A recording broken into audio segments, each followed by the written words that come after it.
Sino? Mayroon ko pang siya.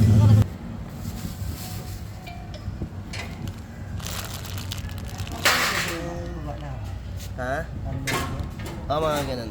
Anim na. Oo. Masyadong pa rin ah. May utang sa akin yun. Si Randy Boy.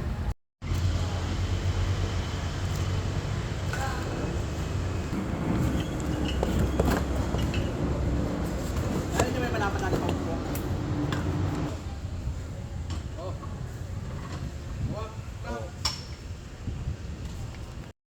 Ayun mga paps, nagpapalit tayo ng ball joint sa lower ng Toyota Innova, no?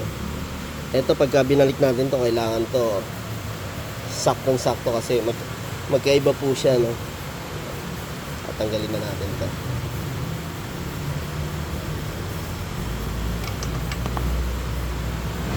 Ayan mga idol, pinalitan na nga namin buong pang ilalim ng Toyota Innova 2.8, pati yung shock.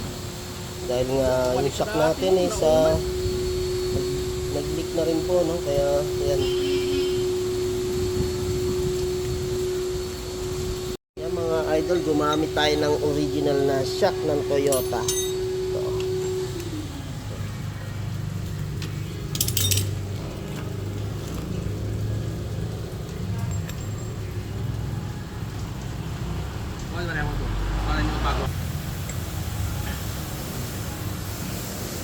Ito. Ito, yan. Sigurado pa? Alisin yung pang spray dyan. Oo, tama yan. Yan. Okay. Kaya mga paps, kaya tayo nagpalit ng mga pang ilalim dahil sa lumalangit-ngit na tsaka may mga lagutok. Kaya ito bago na ito mga to.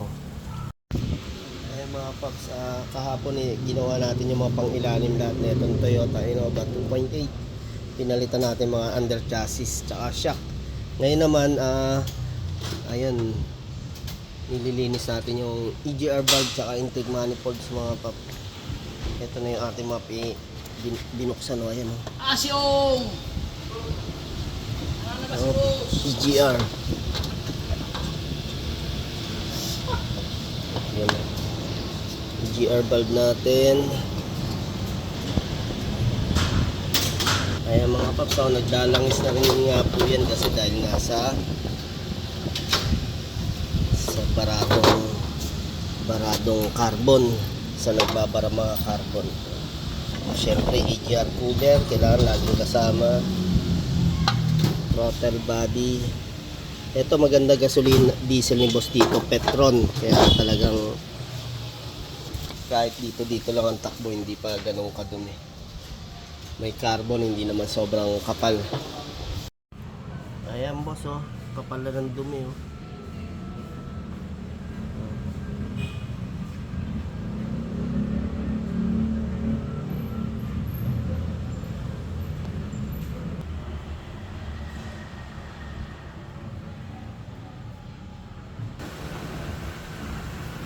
Ayun, okay na, boss, oh. Linis na, oh. Butas, oh, kanina talagang sobrang itim.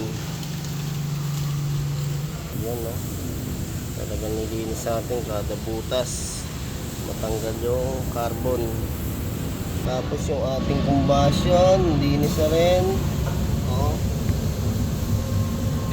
Ayan, boss, alinisan na nga po namin, no?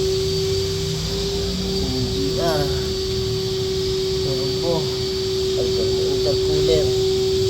Ayan, isa pa. Ayan, lilinisan pa natin itong mga to. Mga parts na puno ng langis.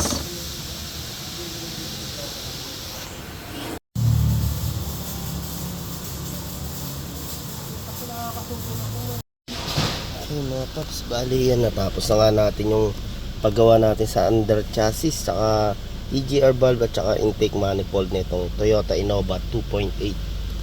Bali tinetest drive na natin, tapos tinitingnan natin yung takbo ng makina.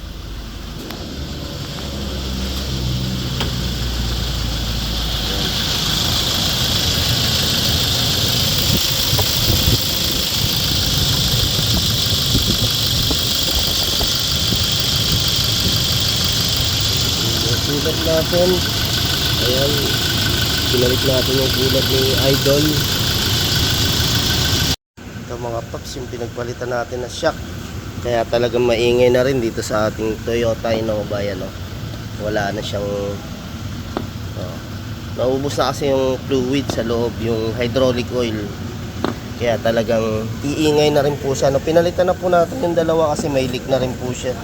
Parehas na, ito medyo matigas pa naman ng konti pero may leak na po. No?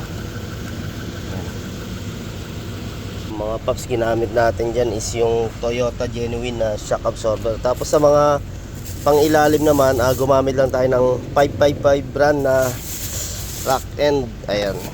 Yung Japan brand mga paps, ano, rock end, ball joint, tie rod, stabilizer bushing, yun yung mga pinalitan natin yung mga paps. Kaya pagka maingay sa pang ilalim, tapos 82 pataas ng tinakbo, pacheck po natin yung ating pang ilalim, no? Baka medyo malalambot na yung parts na yun.